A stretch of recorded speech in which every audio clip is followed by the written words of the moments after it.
आपके अपने YouTube channel medical side में एक बार फिर से नई वीडियो के साथ मैं स्वागत करता हूं, जो कि है क्या सीकेडी यानी कि क्रोनिक किडनी डिजीज। देखो, जो मैंने लास्ट वीडियो बनाई थी कब, काफी दिन पहले, that is acute kidney disease, मैं कंप्लीट टॉपिक पे बना चुका हूं। मैं लिंक डिस्क्रिप्शन में डाल दूंगा, वो वीडियो वहां पे जाके देख सकते हो। देन उसके बाद में मैंने ये कार्डियोवैस्कुलर सिस्टम वो सब कुछ पढ़ा दिया था, आगे का एमिशन का पार्ट बस खाली मैंने वो सिंगल डिजीज पढ़ाई थी। बट आज जो अपना नेफ्रोटिक सिंड्रोम और सॉरी है किडनी से रिलेटेड जो जितने भी नेफ्रोटिक सिंड्रोम वगैरह या फिर रेनल ट्रांसप्लांटेशन वगैरह, ये सारा सब कुछ मैं कंप्लीट कर दिया है और कर दूंगा आगे आने वाली वीडियोस के अंदर जो बचे हुए टॉपिक है। और जो आज का अपना टॉपिक है that is chronic kidney disease. देखो, ये जो डिजीज है ना, बड़ी इंटरेस्टिंग डिजीज है। आप देखना कि खाली किडनी खराब नहीं हो रही है, पूरा का पूरा बॉडी सिस्टम हिल के हो जाता है जब ये बीमारी होती है। नाम इसका क्रोनिक किडनी डिजीज सीकेडी, यानी कि लंबे समय तक, यानी कि क्रोनिक किडनी जब खराब हो जाती है, ठीक है, क्रोनिकली किडनी जब डिजीज कंडीशन के अंदर हो जाती है, खराब हो जाती है, उसको कहते हैं सीकेडी। अगर मैं इसकी डेफिनेशन के बारे में बात बताऊं, एक एक पॉइंट बता रहा हूं, बहुत इंपॉर्टेंट है, ये डिजीज समझ लेना। और इससे आपको खाली ये डिजीज नहीं, पर्टिकुलर और अदर इलेक्ट्रोलाइट इंबैलेंस वगैरह सारा सब कुछ समझ में आएगा। तो सबसे पहले बताओ definition. Sir, it is the type of या फिर it is the clinical condition, ठीक है, क्लिनिकल कंडीशन होती है जिसके अंदर, ठीक है, जीएफआर इन विच जीएफआर, ठीक है, GFR glomerular filtration rate decreases less than 60 ml पर मिनट फॉर 3 मंथ। जब 3 महीने तक 60 ml से कंटिन्यू लेस जीएफआर बन रहा है, नाम है उसका क्रोनिक किडनी डिजीज। अब होता है सर इसके टाइप्स, यानी कि कितने टाइप्स होती है। माइल्ड, यानी कि माइल्ड सीकेडी। जो माइल्ड सीकेडी का मतलब क्या होता है, यहाँ पे माइल्ड सीकेडी का मतलब होता है सर अपने पास में कितना, 60 से 89, यानी कि 89 से लेस देन, इसके बीच में क्या हो रहा है, ml पर डे। जब अगर इसके अंदर फ्लूइड बन रहा है तो ये होती है। देन उसके बाद होता है मॉडरेट। मॉडरेट सीकेडी के अंदर क्या होता है, मॉडरेट सीकेडी का मतलब होता है सर 59 से 30 के बीच में ml पर डे, जब इसके अंदर बन रहा है तो। बाकी इसके अलावा सीवियर होता है। सीवियर के अंदर क्या होता है, सीवियर सीकेडी के अंदर सर 30 से 15 ml पर डे। और एक लास्ट जब स्टेज रहती है जहां पे सारे रामबाण काम करना बंद कर देते हैं, नाम उसका एंड स्टेज सीकेडी। उस टाइम पे less than 15 ml per day, जब किडनी अपने आखिरी छोर पे होती है, मरने वाली होती है, खत्म होने वाले तो उसके फंक्शन, उसे कहते हैं एंड स्टेज सीकेडी, ठीक है, 15 ml से कम हो जाता है। देन इसके बाद होता है सर इसके कारण। भाई कारण होते होंगे, भाई ये सारा सब कुछ क्रिया हो रही है, उसके अंदर कोई ना कोई ऐसे कारण होंगे जिसके अंदर ये सब कुछ हो रहा है, तो बिल्कुल है कारण भी अपने। भाई कारण के अंदर जो फर्स्ट कारण है दैट इज कोज है अपना, कौन सा कोज है, फर्स्ट जो इसके अंदर कोजेज आते हैं, कोजेज के अंदर सबसे पहले क्या होता है कि सर एक्यूट किडनी डिजीज हुई हो, यानी कि पहले कोई एक्यूट किडनी डिजीज हुई हो उसकी वजह से हो सकता है। Second one sir diabetes mellitus हो सकती है, हाइपरटेंशन हो सकती है। बाकी इसके अलावा सर कोई भी क्रोनिक ऑब्स्ट्रक्शन हो सकता है, ठीक है, ऑब्स्ट्रक्शन वगैरह हो सकता है। और बाकी इसके अलावा क्या हो सकता है, क्रोनिक ऑब्स्ट्रक्शन हो सकता है। बाकी इसके अलावा सर कोई हैवी मेटल्स वगैरह अगर भाई इंजर्स कर ले तो उसकी वजह से हो सकता है। पॉइजनिंग वगैरह हो जाता है उसकी वजह से भी हो सकता है, ठीक है, ड्रग्स वगैरह ले ली जाती है उस टाइम में भी हो सकता है। तो these can be the causes of the chronic kidney disease. Acute kidney disease के अंदर थोड़े समय के लिए होती है, लेकिन उसको पर्टिकुलर ट्रीट नहीं किया then it will lead to the chronic kidney disease. Diabetes mellitus के अंदर क्या होता है कि नॉन एंजाइमेटिक ग्लाइकेलेशन हो जाता है। ग्लाइकेशन होता है जब प्रोटीन और ग्लूकोज आपस में चिपक जाते हैं, उसे ग्लाइकेशन कहते हैं। जब वो क्या होगा डायबिटीज मेलाइटिस के अंदर, नॉन एंजाइमेटिक, बिना कोई एंजाइम के ग्लूकोज प्लस में शुगर जब मिलता है, ये दोनों मिलकर क्या करते हैं, जो ग्लोमेरुलर एपरेटस होता है ये अपना, जहां से अपने पास में इसको डैमेज कर देते हैं, जिसकी वजह से अपने नेफ्रॉन काम करना बंद कर देते हैं। हाइपरटेंशन की वजह से हो सकता है, बार बार उसके अंदर खराब जाएगा, बार बार तरीके से प्रेशर से जाएगा तो वो जीएम डैमेज हो जाएगा। बाकी क्रोनिक ऑब्स्ट्रक्शन, प्रॉपर तरीके से ब्लड सप्लाई पहुंच नहीं रही है तो उसकी वजह से हैवी मेटल्स के अंदर क्या हो सकता है सर, निकल हो सकती है, ठीक है, कोबाल्ट वगैरह हो सकता है। तो ये सारा सब कुछ डैमेज करता है, नेफ्रोटॉक्सिक सब्सटेंसेस होते हैं। पॉइजनिंग की वजह से भी हो सकता है, कोई पॉइजनस सब्सटेंस खा लिया हो, या फिर ड्रग्स की वजह से, ड्रग्स के अंदर रिफाम्सिन वगैरह होता है, कीटाकोनाजोल वगैरह होती है, और बाकी इसके अलावा वैनकोमाइसिन वगैरह ड्रग होती है। तो these drugs can be added by the जो नेफ्रोटॉक्सिक ड्रग होती है। अब होते इसके साइन सिम्टम्स, यानी कि भाई क्या क्या साइन सिम्टम्स अपन इसको देखने के अंदर मिलेंगे। तो देखो साइन सिम्टम्स के अंदर जो होती है अपने पास में दैट इज फर्स्ट जो साइन सिम्टम्स आता है सबसे पहले किडनी से रिलेटेड रहते हैं, यानी कि जब किडनी काम करना बंद कर देती है तो उस टाइम पे क्या होगा, स्ट्रो कलर यूरिन आएगा। कैसा कलर आएगा, स्ट्रो कलर यूरिन आएगा। स्पेसिफिक ग्रेविटी क्या हो जाएगी सर, डिक्रीज। ठीक है, स्पेसिफिक ग्रेविटी जो होती है वो अपने पास में डिक्रीज हो जाती है।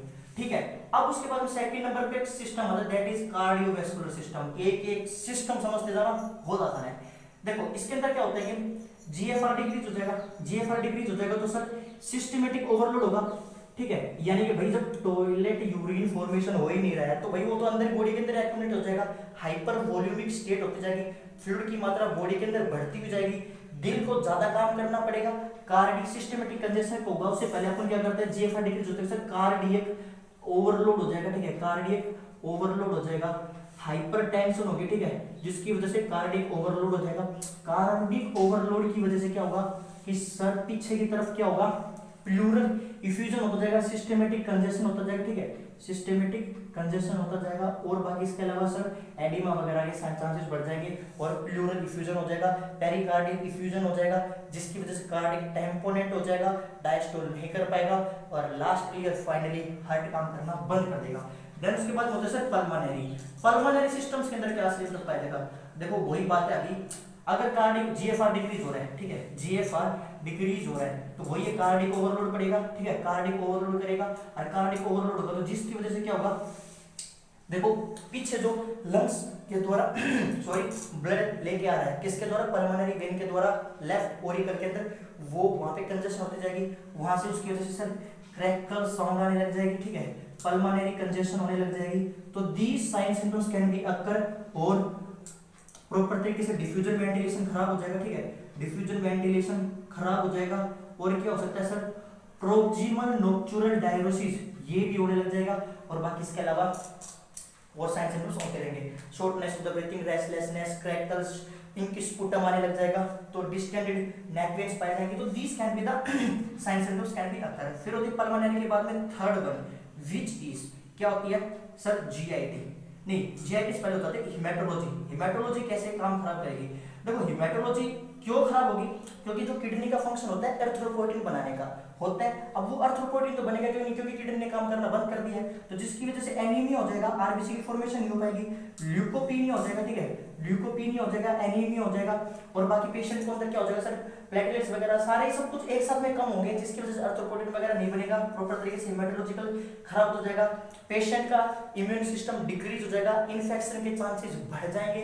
ये सारा सब कुछ होता है। Fourth one which is GIT. GIT के अंदर क्या साइन सिम्पटम्स पाएंगे, जिसके अंदर सर मेलिना हो जाएगा सर, हिमेटिमेसिस पाया जाएगा, हिमेटिमेसिस पाया जाएगा। ठीक है, हिमेटिमेसिस हो जाएगा। ठीक है, बाकी इसके अलावा क्या हो सकता है सर, कॉन्स्टिपेशन हो सकती है। ठीक है, कॉन्स्टिपेशन हो जाएगी और डायरिया वगैरह हो सकता है। ठीक है, डायरिया वगैरह हो सकता है और बाकी इसके अलावा क्या हो सकता है, पेशेंट के अंदर एब्डोमिनल डिस्टेंशन हो सकती है, प्लस में पेशेंट के अंदर एब्डोमिनल क्रैम्प्स आ सकता है, तो सारा सब कुछ होगा। मेलिना क्यों होगा, देखो जब यूरिया और एमोनिया बाहर नहीं निकल रहे हैं, किसके द्वारा, अपने किडनी के द्वारा, तो वो एक्यूमुलेट हो जाएंगे, जीआई के अंदर जाएंगे, वहां पे जाके वो टॉक्सिक सब्सटेंस होते हैं उसको डैमेज कर देंगे, इरिटेट करेंगे वॉल को, जिसकी वजह से मेलिना होने लग जाएगा और हिमेटिमेसिस, उल्टी किस टाइम पे क्या आएगा, खून आएगा। तो these are the sign symptoms.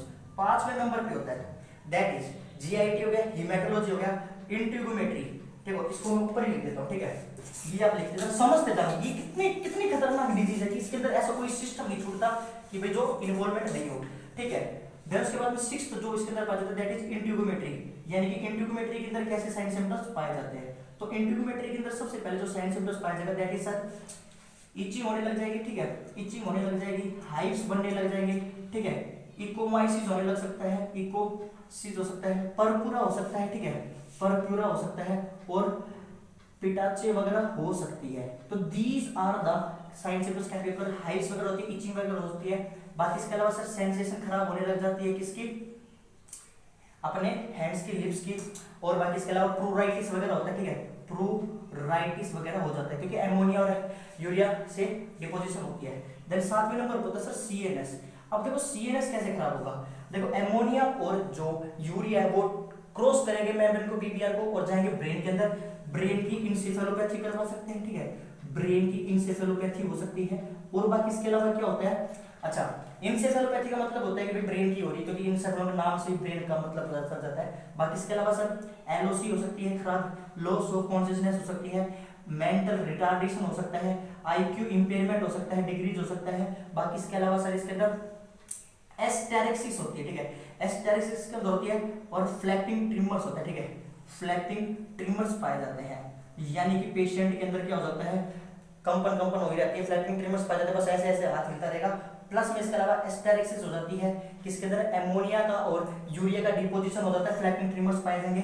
Then उसके बाद में 8वें नंबर पे होता है दैट इज मस्कुलोस्केलेटन सिस्टम इन्वॉल्व होता है। मस्कुलोस्केलेटन सिस्टम के अंदर क्या होता है, जिसके अंदर सर विटामिन डी की डेफिशिएंसी हो जाती है, ठीक है, कैल्शियम की डिफिशियंसी हो सकती है, जिसकी वजह से हाइपर